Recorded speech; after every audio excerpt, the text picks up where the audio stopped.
the topic about life and death. I remind you that our general topic for this part of the semester is consciousness and everything which is linked to the consciousness, and of course human being, because when we are talking about consciousness mind, we are talking especially about the human being. And life and death, of course, is a topic concerning this topic also. And I'm sorry, I have no marker again. Okay, so anyway, when we are talking about life and death, it's not so easy as such, because we have to distinguish between life, existence, death, and not existence. And we touched this subject when we started this course, and we talked about being, not being, monism, what is it to be or not to be. Even we quoted Hamlet, you remember. So this is, of course, a very ancient question. And I approached to this question through the question of the existence. And when we are talking about existence, we are talking about such a movement, such a teaching in philosophy of 20th century as existentialism. Existentialism, of course, you have heard this word, for example, expressions like existential crisis. What is this? Intuitively, you know what is this. And today we will talk a little bit deeper about this philosophical teaching. So, philosophical reflection has always been about the essence. Essence could be translated in Russian like сущность. So the classical philosophy, like, for example, ancient Greek philosophy recognized as classical philosophy, always concern essence of things. And you remember we talked about Plato and about his eidos. What is eidos? Eidos is exactly the essence of things. So, for example, when Socrates talks in his dialogues, in Plato's dialogues, and for example, he asked question, what is beauty? What is beauty? So somebody says beauty is a beautiful girl. Somebody says beauty is a beautiful landscape or beautiful building or whatever, yes? And Socrates annoys his interlocutors with question, no, I ask you, what is beauty in itself? What is so this try to or this search for beauty in itself, freedom in itself, human being and that's in itself, and many other things in itself, is exactly the search for the essence. То есть мы обычно в чем суть вопроса, да, спрашиваем. Вот ты говоришь там что-то такое непонятно, в чем суть, в чем сущность. So this is the tradition based by also ancient Greek philosophers. And classically, philosophy considers the essence like something which refers to the nature of things. So the very nature of things is the essence of things. But in 20th century, we can see another kind of philosophy which appears, and these philosophers said that this is the existence, the concreteness, which is important. And when I'm asking, for example, what is beauty, and you say this, for example, this girl is beautiful, yes? So for you, it's important exactly this girl is beautiful, not the beauty in itself. Nobody is interested in beauty in itself. We are always interested in concrete things. And the existence For these philosophers, existentialists precedes the essence. Существование предшествует сущности. Without the existence, there is no essence. The essence in itself is not interesting for us. And so we can say that, of course, it didn't start in 20th century, and perhaps the first question about the existence was asked by philosophers like Thomas Aquinas, Foma Akvinsky. Thomas Aquinas, the middle-age philosopher, Christian philosopher, Catholic priest, who is the author of 5 classic arguments about the existence of God. То есть 5 доказательств бытия Божия. So this existence of God perhaps is the first question of the existence as such. Yes, it's important to prove the existence. But the existentialism as such was anyway invented later. In 19th century, we can say some philosophers start to say that the existence that the philosophers must care about, and like predecessors of the existentialism of 20th century, we can name, for example, Danish philosopher Syrian Kierkegaard. Syrian Kierkegaard, years of his life, 1813-1855. So he's widely considered like the first existentialist philosopher who taught about the existence and the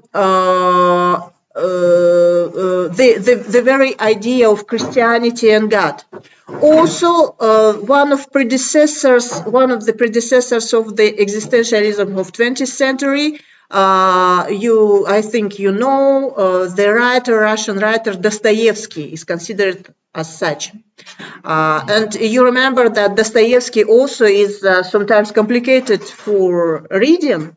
Exactly because he pays attention to the small movement of human soul, small psychological, как это сказать, психологические подробности, да, то есть настолько мелкие психологические подробности, что иногда его диалоги просто почти невозможно читать, если ты не привык к этому, да, то есть very complicated to read. And but when we are talking about the existentialism, we are talking more about the existentialism of 20th century and especially French existentialism, of course. I think you have heard the name of Jean-Paul Sartre, French philosopher. He was the French philosopher of 20th century, years of life 1905-1976.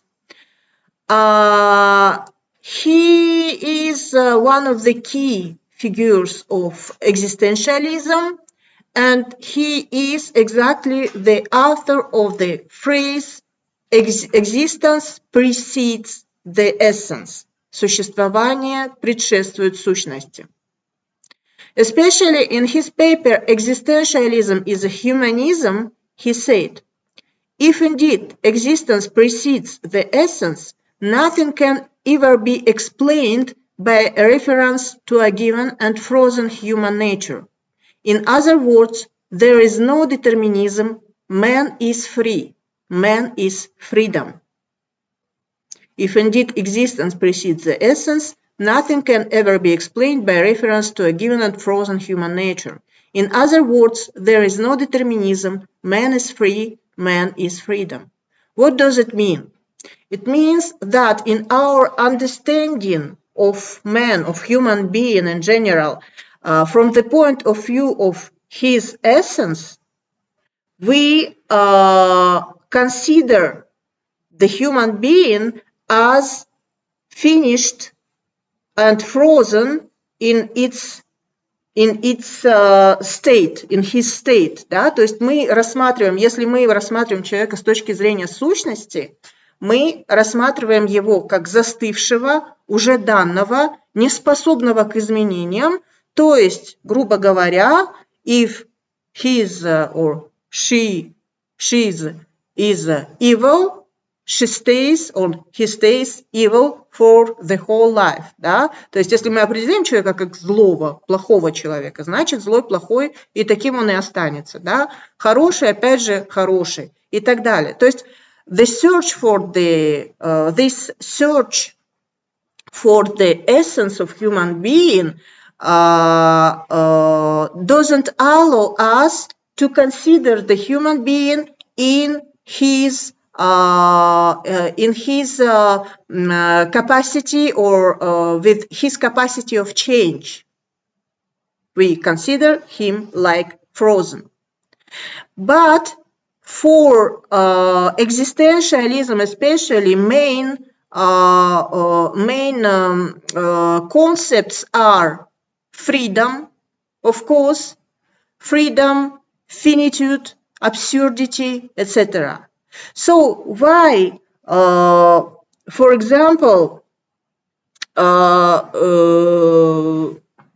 man is free according to Sartre?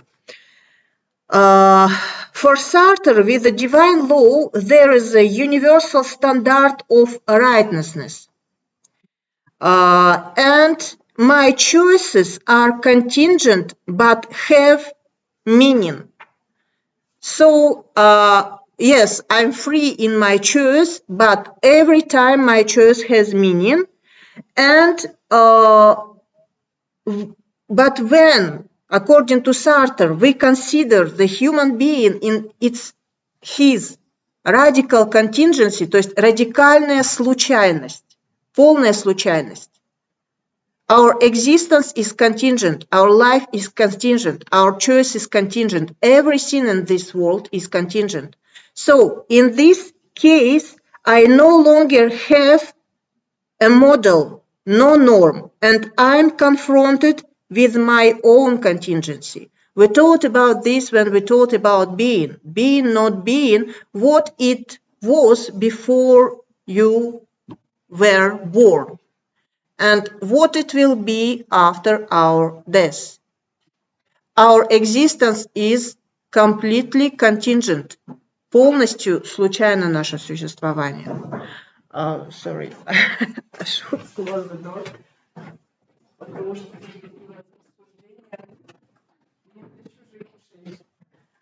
So our existence is contingent, and for example, it very probable that, for example, our parents couldn't meet, да, то есть наши родители могли не встретиться никогда, да, или могли встретиться, но не тогда, или вообще уехать в разные города, и вообще все могло пойти по-другому, и тогда у них были бы дети, возможно, но не мы.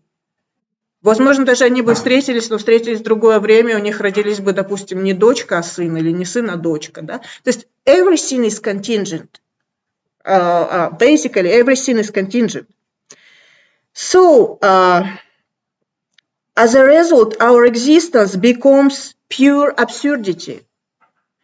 Without this reference to the essence and to the God and to the meaning of our life, our existence is an absurdity. Of course, we don't think so, but it's an absurdity. It has no meaning if we are studying at the university or if we are working, I don't know, somewhere, где там мы можем, на заводе, допустим, работаем, или мы вообще дворы подметаем, да? Ну и что, это все то же самое существование, да? То есть как только мы теряем сущность, как только мы теряем смысл, мы сталкиваемся с абсурдностью, the absurdity of our existence. And our life, in this case, actually makes no sense. I could very well not exist, I could very well have been someone else. My environment could very well have been different, and etc. We are, as Sartre said, thrown in the world, заброшены в этот мир, какой-то силой, о которой мы не имеем ни малейшего представления, и, возможно, что у нее не было ни цели, ни задачи. Это просто чистый хаос. So, and what we are doing for escaping this feeling of the absurdity of our life? To get out of my loneliness, because we are finally lonely, and we know about this. Of course, we have friends, of course, we have relatives, etc., but we are very lonely. We are born lonely, and we will go from this world very lonely. So, I must give direction to my life in order to give it meaning. And this is the meaning of the phrase the existential crisis. Да? То есть экзистенциальный кризис – это когда человек полностью осознает под влиянием каких-то обстоятельств или просто сам по себе, осознает абсурдность, случайность своего существования и бессмысленность. Это и есть кризис. И именно в этот момент человек может либо найти сам смысл своей жизни, либо так и оставаться в состоянии кризиса. Да? So, if there is nothing, neither God, nor devil, it is up to man and alone to give meaning to his existence. It's in this tragic solitude that I discover my freedom. Because finally I'm free only because of this absurdity and loneliness.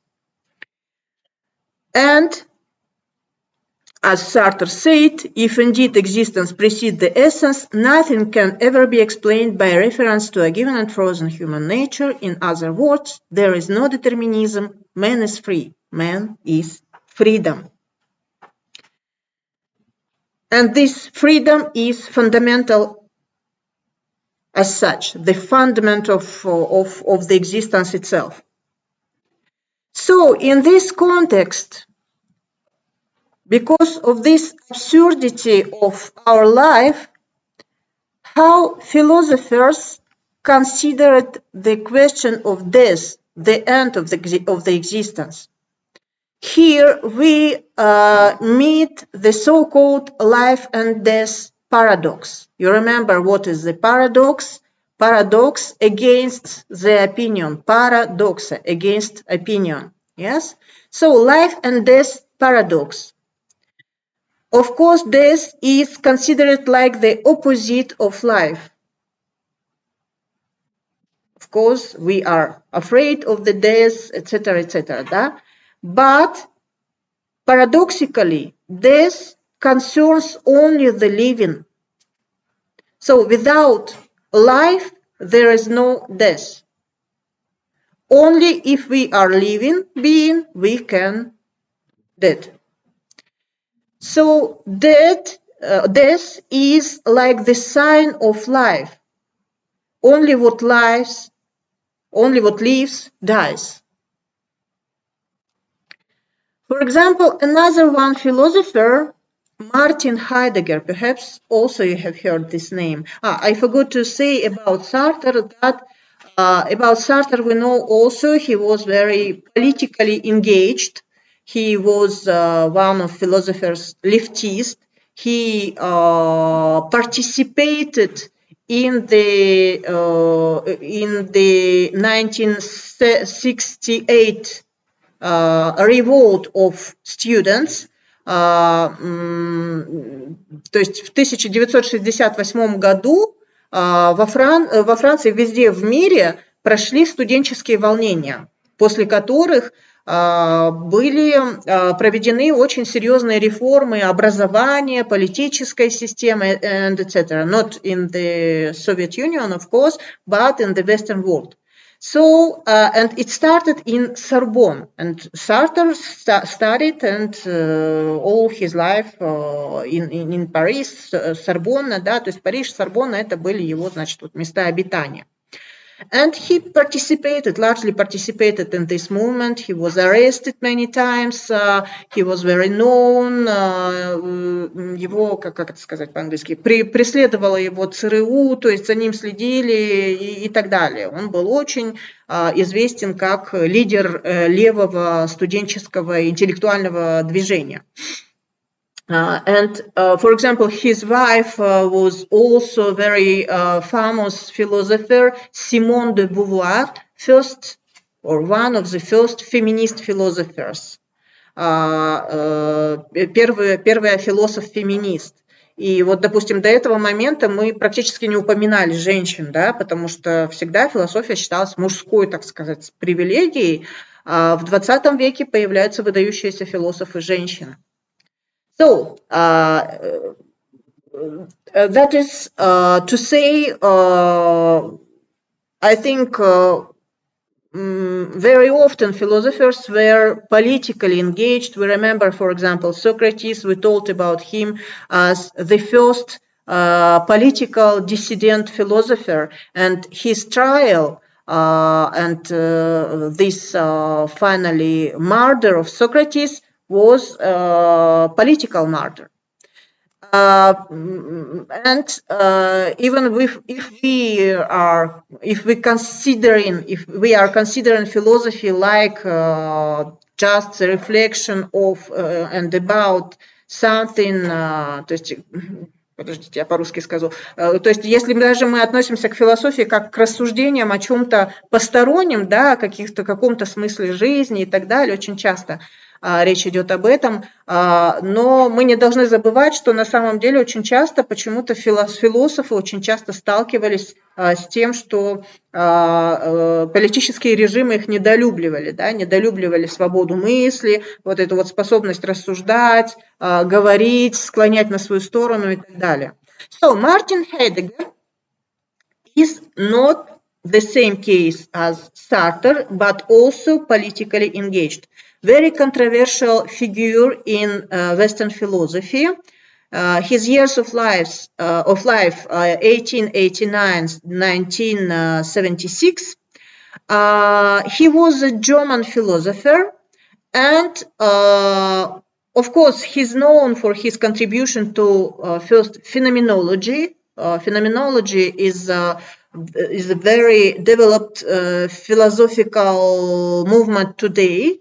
For example, existentialism for the moment doesn't exist. You can't find philosophers existentialists today. It was very popular after the Second World War, and it was the end till the end of 20th century.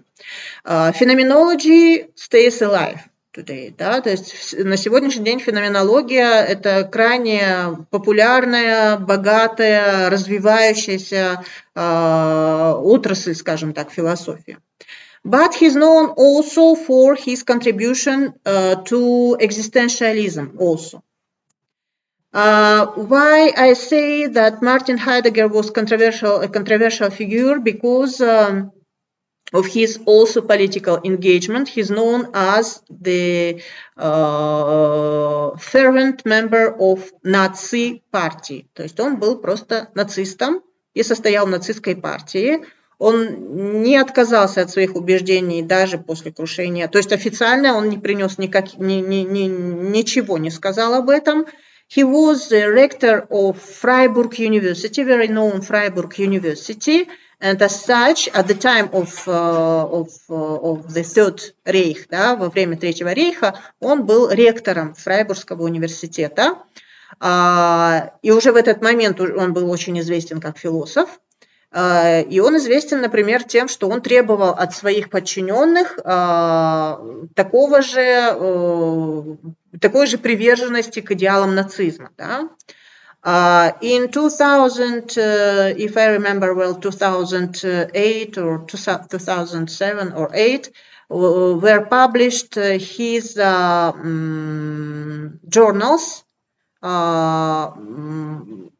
черные тетради, так называемые, то есть его дневники, которые назвали черные тетради, в которых он очень часто выступает как человек вполне, так сказать, убежденных нацистских взглядов.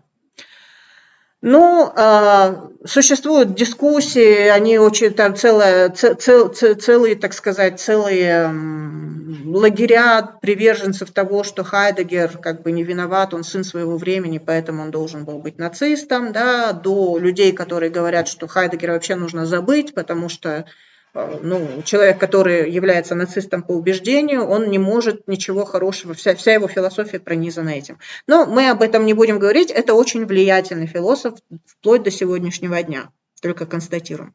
So, Heidegger, for example, said that another one paradox of death is that this is only the sign of our humanity.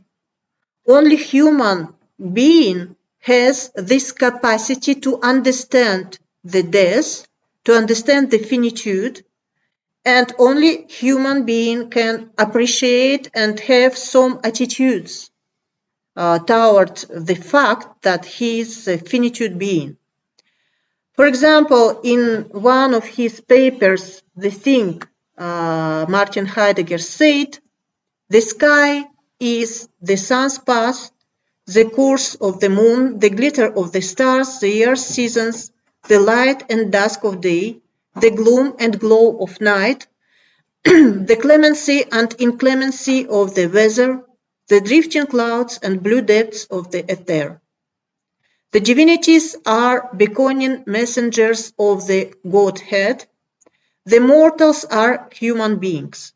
They are called mortals because they can die. Only man dies, the animal perishes. Только человеческие существа умирают, животные подыхают. Да? So this is the question also of also if you consider that animals can't understand the death. То есть вопрос здесь еще в том, как бы он наивно не звучал, могут ли животные понимать смерть. И, возможно, даже в этом заключается некая логика превосходства, в которой пребывает Мартин Хайдеггер как типично западный философ, да, для которого вот существует human being. Human being – это высшее существо, и оно способно осознавать свою смерть, обладает сознанием, обладает всем. И существуют животные, которые просто дохнут и не осознают свою смерть. Ну, во-первых, first, we don't know if animals can't know about the death. Да? То есть мы не знаем, могут ли животные понимать свою смерть. От того, что они, как люди, допустим, не могут об этом сказать или выразить это в эмоциях своих, в своей мимике, это еще не значит, что они не понимают.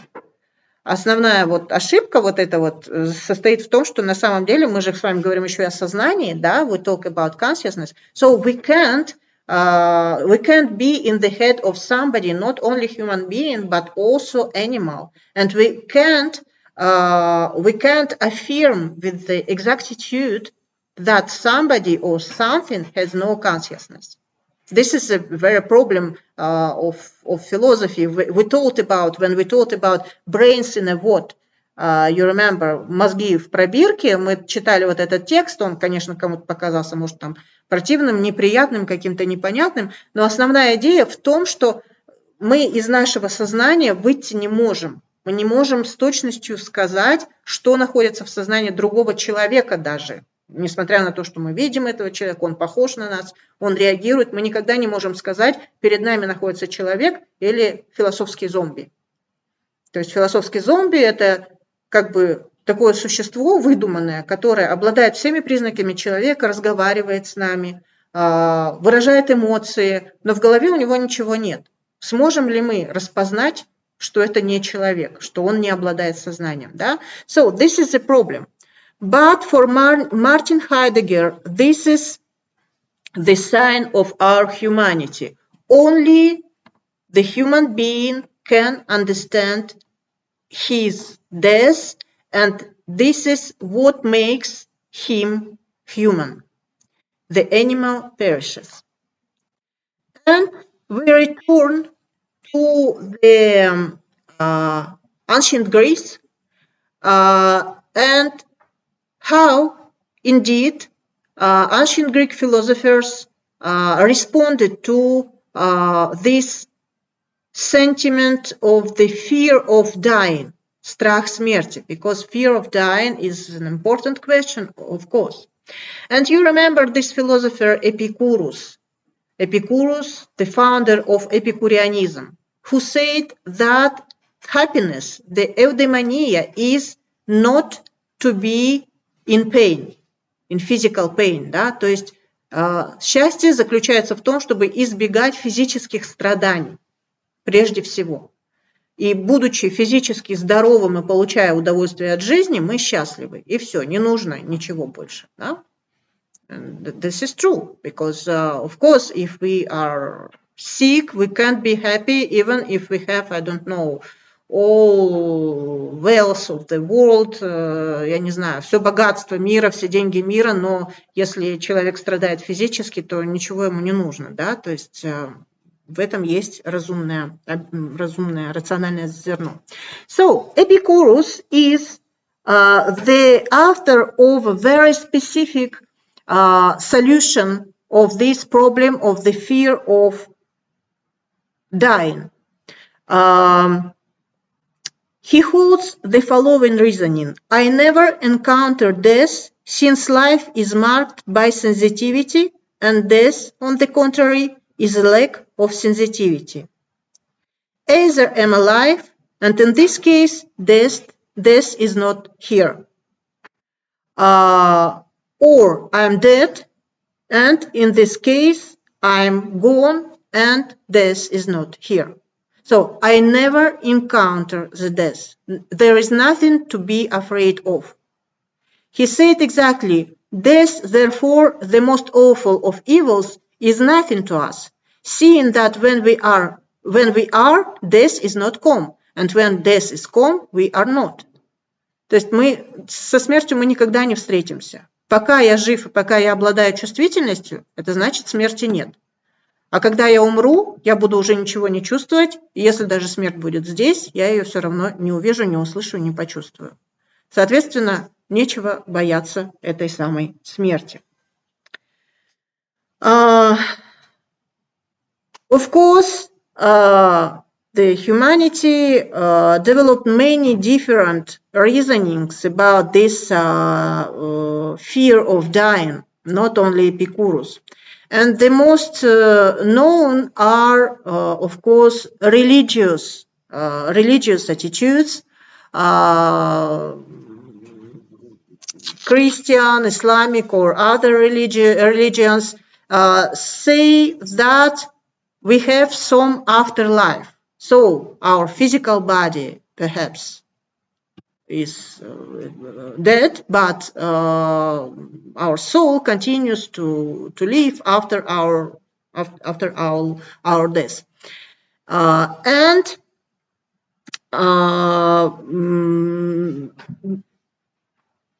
So this is one of perhaps functions of religion, is to dissolve the anguish of death by promising after this life and afterlife. And thousands of generations have been comforted by this idea. And we can say that in all religions, life is the time of freedom, and in the death, anyway, we can choose. То есть выбирать мы все-таки можем только в этой жизни, да, для того, чтобы получить, for obtaining the good afterlife, for example, in the paradise, we have choice here in this life to be, or to commit sins, or to be a good person. То есть that my fate in the afterlife, which is played here in this life. And this is the ultimate moment when it's no longer time to change one's life, to repent, or to be saved. And in this context, I would like to remind you, because I'm sure you heard about this, the so-called near-death experiences. Near-death experiences, околосмертные эксперименты. What is the near-death experiences? It's linked to the fact that for more than 50 years, perhaps, so thanks to the advances of the contemporary medicine, humanity get millions of testimonies accumulated from individuals claiming to have returned from the afterlife. То есть так много свидетельств до вот современных технических изобретений медицинских их не было. Довольно редко человек, если уж он попадал в кому, то мог выбраться из нее, да? Тогда как современная медицина позволяет, в принципе, до момента, пока смерть мозга не констатирована, не произошла, позволяет человека вытащить фактически с того света, да, оживить его. То есть, если только сердце остановилось, есть шанс, что его как бы вовремя, если подойдет помощь, то запустят. И многие люди, которые пережили кому, пережили вот этот вот опыт, рассказывают о том, что вот мы называем near-death experiences. So, these testimonies were collected by different doctors, cardiologists, studied by specialists like psychologists, neurologists, etc., with a very serious scientific methodology. And we can say that these experiences can occur in many circumstances, like, for example, road accidents, suicides, falls, etc., different accidents. And these experiences affect very different people independent of their religion, culture, age, секс, etc. То есть речь не идет о том, что только религиозные люди переживают, да, это могут быть атеисты, которые как бы выйдя из комы, начинают рассказывать, что вот они такое пережили, да. So, what is the typical experience, near-death experience? It's divided into a number of stages. The first stage usually is decorporation. You find yourself instantly floating above your lifeless corpse. A feeling of calm and serenity invades us. The second stage is the tunnel. Very often these people mention the tunnel. You enter a dark tunnel at a prodigious space, at the end of which is a bright light. Then the next stage is the encounter with the being of light. Sometimes people meet the being of light projecting around him warmth and love. He asks about the value of our life, etc., etc. Sometimes some people talk about missing relatives, то есть какие-то умершие родственники могут встречаться там и так далее. То есть таких описаний очень много. Then the next stage is the return. Relatives or the being of light make us understand that our life is not over and that we must turn back. And the final stage is the reintegration of the physical body, and always to the great regret. But these people find himself reintegrating the body. Of course, we have no satisfactory scientific explanations of this. То есть научно это вплоть до сегодняшнего дня никак не объяснено. Это может быть результат просто как бы кислородного голодания, да, и так далее. То есть объяснение это может быть просто бред, да, предсмертный, но поражает то, что он всегда однотипный, да, то есть вот туннель какой-то, выйти из тела, вернуться в тело и так далее. So, there is something there that no one who questions about existence can ignore. Rejecting these near-death experiences as a whole will be as stupid as accepting them as a whole without prior review. So, in conclusion, we can say that for the existentialism, existentialism considers the life and the existence like the radical contingency, which makes its absurdity, and the only way to give meaning to one's life is to give it a project, as Sartre said, and always we have two ways of looking at this. We can consider it as a stop, and with this comes the end of life and the end of all of everything. Or we can consider this as a passage, and from this point of view, this doesn't abolish the personal continuity. It's considered only as a rupture. Anyway, it's a very deep philosophical question, and I hope that philosophy can help you in the understanding of what is this and how to avoid the fear of dying. Thank you very much. This is the end of the lecture.